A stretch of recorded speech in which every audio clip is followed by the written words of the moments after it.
Joining me now is the former president, Donald Trump. And you know, like the rest of us, sir, it does not have to be this way. Thank you for being here. We need to fix this problem. Well, you're right. There's never been anything like it. Nobody's seen anything like it. And we had the safest border in the history of our country 3.5 years ago. And now you look at it, and it's the worst border in the history of the world. There's never been a border where millions of people are allowed to pour into a country. And many of those people are criminals. They're releasing their jail populations from all over the world, not just South America. You know, everyone thinks it's South America, and that's bad to start off with. But all over the world. Last night, they had people from the Congo enter the country, and they lived in prisons, okay? These people are coming in from all over the world and at levels that nobody's ever seen before. It is sick. It's not even believable that somebody could think this is a positive thing. And they don't want to turn around their policies. I guess they don't want to admit they're wrong. So our crime rate goes up. Yeah. Venezuela, their crime rate, I don't know if you saw this stat, it just came out. Venezuela crime is down 67%. They got all their gangs out of the towns and cities. They're all living happily in the United States. I'm sure you're thrilled. Yeah. But they're living happily in the United States. They took their gang members, their gangs. They took their drug dealers. Everybody's being deposited into the United States. But it's not Venezuela only. It's everybody is doing this. Isn't it? They're emptying out their jails and their mental institutions into the United States. And these people are sick that allow this to happen. Either they're very stupid or they hate our country. Or both. To allow this to happen to our country, and the levels, the numbers are astronomical. And you're going to see crime at levels that nobody's ever seen before, because these make our criminals look like nice people. Don't you find it remarkable, Mr. President, that the Biden administration, Joe Biden and all the rest, act as if they are completely helpless, can't close the border, except for the fact that they overturned something like 94 executive orders that you had in place to secure the border prior to leaving office. And they act as if we're helpless. This is the United States of America. We can close the border, can't we? You can, as your president. You don't need any legislation. I didn't have it. I didn't need it. I just closed the border. I said it's closed. You can come into the country, but you have to come in legally. You know, we want people to come into the country. They have to come in legally. They have to be checked out. I had a policy, remain in Mexico. Now, you think that that was easy to get with Mexico? They had hundreds of thousands of people in Tijuana, which is near the border, right next to the border, and hundreds of thousands of people, and they couldn't get in until they were checked out. And many of them, I could say most of them, were not allowed into the country, and they had to go back to where they came from. And we had a very tough policy. Just think of that. Catch and release. We did catch and release, but we were, you know, in our form of catch and release that we had with, with Obama and with Biden, they released them into our country. You know, they'd catch criminals and release them into our country and say, come back in 5 years for a court case, which nobody ever came back. I had catch and release. I'd release them into Mexico, okay? They were released into Mexico, and Mexico stood it. Now Mexico, I don't know if you've seen the latest, Mexico wants $20 billion a year just to talk. And we call that extortion, by the way. They did everything I wanted them to do. Yeah, we call that extortion. I had remain in Mexico, and they were 100% okay with it. And they were, because it was a negotiation.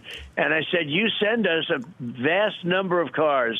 You know, they stole 32% of our industry over the course of 25 years of our car manufacturing industry. They have the biggest plants. They have massive plants, and they're building more plants now. They weren't under my administration.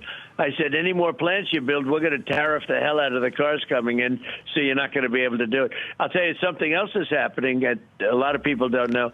China now is building a big car plants in Mexico, very big, the biggest in the world, actually, to make cars and to send them into the United States. Now, if we got to win this election, this is the most important.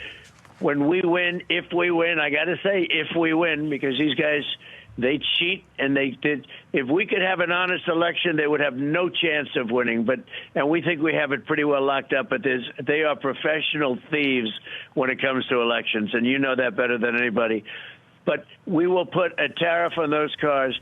So think of it. China's coming in, building plants in Mexico, not even in this country, in Mexico, going to make cars and going to sell those cars into the United States.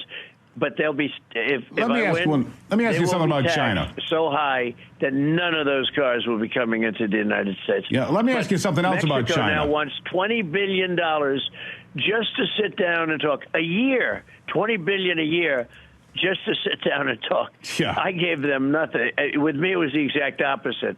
They did whatever we wanted them to do. And it's what's extortion. happening is unbelievable. Yeah. So they want $20 billion a year to sit down and talk. And Biden, I think, is going to accept that. Oh, we wouldn't. It's crazy. And you wouldn't. It's extortion. You know that, and so do I. I want to ask you something about China while we're on that topic, if I may.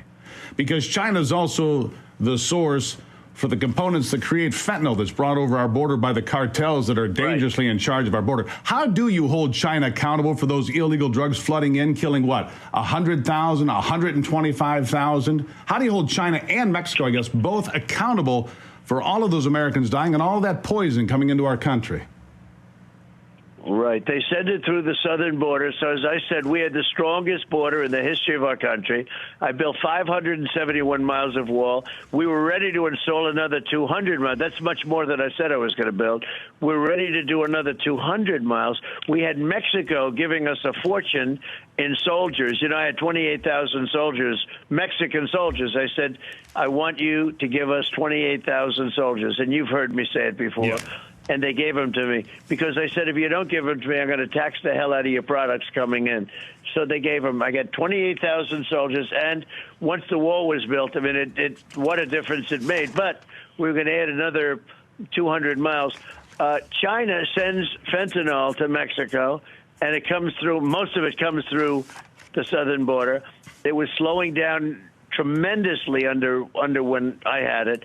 And I met with President Xi of China, and he was all set to do it. He was going to do the death penalty in China. They have a death penalty in China for drug dealers and drug manufacturers, illegal drug manufacturers.